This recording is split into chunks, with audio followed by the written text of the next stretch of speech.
Non meno di 350 persone al giorno vigileranno 24 ore su 24 sulla 82esima Mostra Internazionale d'Arte Cinematografica di Venezia, dalla preapertura fino al 6 settembre, giorno della conclusione. Il questore di Venezia, Gaetano Bonaccorso, in sopralluogo al Lido, spiega come sarà coordinato il delicato e imponente sistema di sicurezza. Massima attenzione ma nessun allarmismo, perché il festival in fondo è sempre stato al centro dello scacchiere internazionale. I rinforzi arriveranno come ogni anno, ci saranno rinforzi esterni piuttosto consistenti, circa 350 uomini quotidiani in più, oltre agli assetti territoriali. La Mostra del Cinema è sempre un evento assolutamente di grande rilevanza internazionale e come tutti gli eventi di grande rilevanza internazionale va vigilata con grande attenzione, con un dispositivo assolutamente rilevante ed importante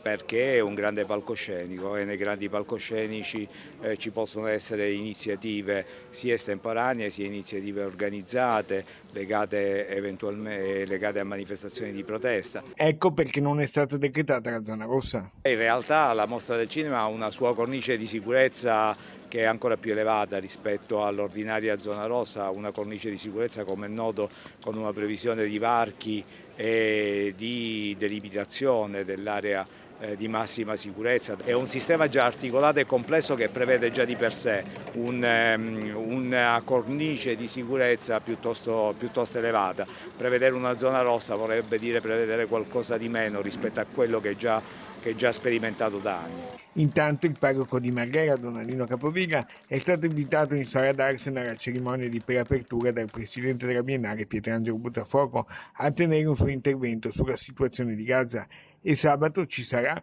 proprio alla Mostra del Cinema, una manifestazione pro-palestina sulla quale torna il questore. Pensiamo di arrivare preparati al 30 come pensiamo di arrivare preparati appunto con questo processo di preparazione anche per gli altri eventuali eventi che verranno preavvisati. Lo schema è quello dello scorso anno, per quanto riguarda la cabina di regia ci sarà ovviamente una cabina di regia dedicata alla Mostra del Cinema che si aggiungerà alle ordinarie sale operative che continueranno ad assolvere il loro compito